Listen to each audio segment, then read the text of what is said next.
Chapter 7. Saya Speaks Up. On Friday afternoon, Saya's father, Mr. Nasri, picked us up after school. He had a friendly smile and gentle eyes, but he was as quiet as his daughter. Saya lived in a tall building, so Mr. Nasri carried my cage up 1, 2, 3 flights of stairs to their clean and quiet apartment. Mrs. Nasri opened the door for us. She spoke to her husband and daughter, but I couldn't exactly understand what they were saying. "Hummy! Hummy!" a little voice called out. Saya's little brother, Derek, toddled toward the door to greet me. "Say Humphrey," Saya gently corrected him. "Hummy," he said. The Nasris put my cage in the living room, right in the middle of a big table. Then they pulled up chairs so they could all sit and stare into my cage. It seemed as if they were waiting for something to happen. So I decided to give them a show. First, I spun on my wheel for a while, then I climbed up the side of the cage and dived down into a pile of soft paper. They were obviously impressed with my performance as they talked quietly. The funny thing is, I couldn't understand a word they were saying. No wonder Saya got 100% on all her vocabulary tests. She and her family knew a lot more words than I did. They finally went to the kitchen to eat dinner. Later, while the rest of the family watched television, Saya's mother quietly sat by my cage, watching me. She seemed nice. Eventually, it was bedtime for the Nazaris. But after the lights were out, Saya slipped out of her room and came back to my cage and whispered to me. I couldn't understand her again. "Now you know my secret, Humphrey," she whispered. "My family doesn't speak English. Well, my dad does a little, but he's shy about it. Mom hasn't learned any English at all, and Derek's too little." "I understand," I squeaked. "That's why I don't like to talk in class," she explained. I don't talk like the other kids. I'm afraid they'll laugh at my accent. That happened to me when I was little." "But you don't sound different," I frantically squeaked. "I understand you just fine." Unfortunately, she didn't understand me. All she heard was squeak, squeak, squeak. I guess maybe I have an accent too. "But I have an idea that maybe you could help me teach Mom English," Saya continued. "Glad to help out if I can," I squeaked to her. "You're a real friend," Saya replied. See, she understood me after all. The next day I dozed until late afternoon when Saya led her mother back to my cage. "Humphrey only understands English, Mama," Saya said.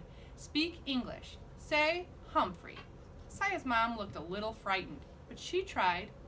"Humphrey," she said.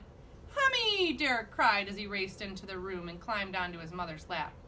"Say hello, Humphrey," Saya gently instructed her mother.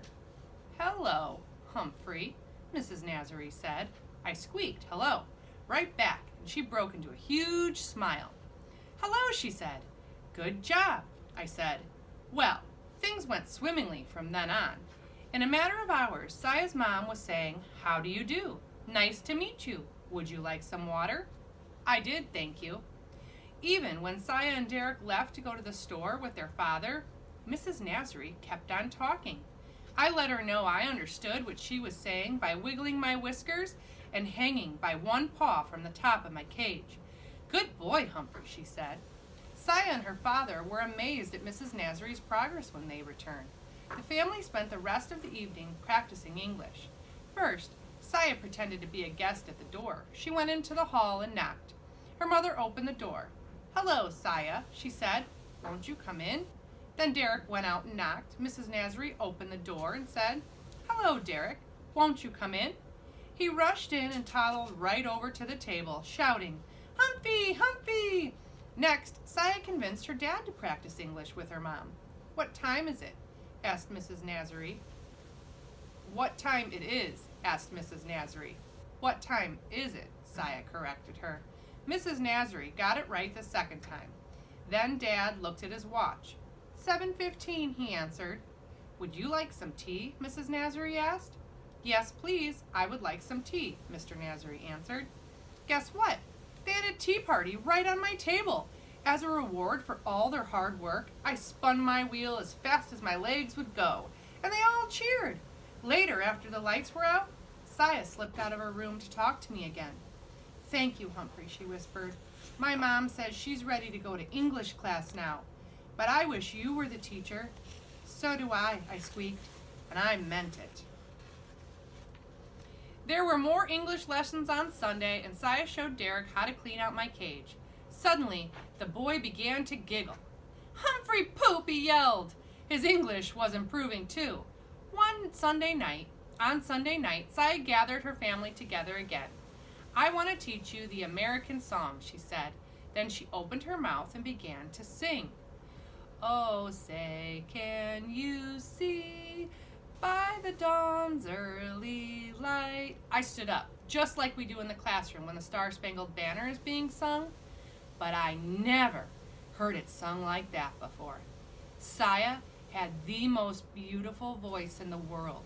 It was like a gentle breeze. No, like rippling waters. No, it was beautiful.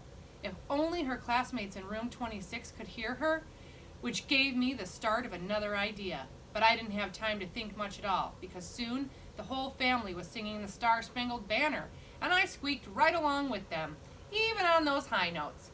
When we got back to school on Monday morning, though, I was a little disappointed. Mrs. Brisbane asked Saya how things went over the weekend. "Fine," said Saya, and nothing more. Like Miss Mack said, you can learn a lot about yourself by getting to know other species. But boy, sometimes it's a lot of work. That Monday, I sat in my cage worrying about Saya.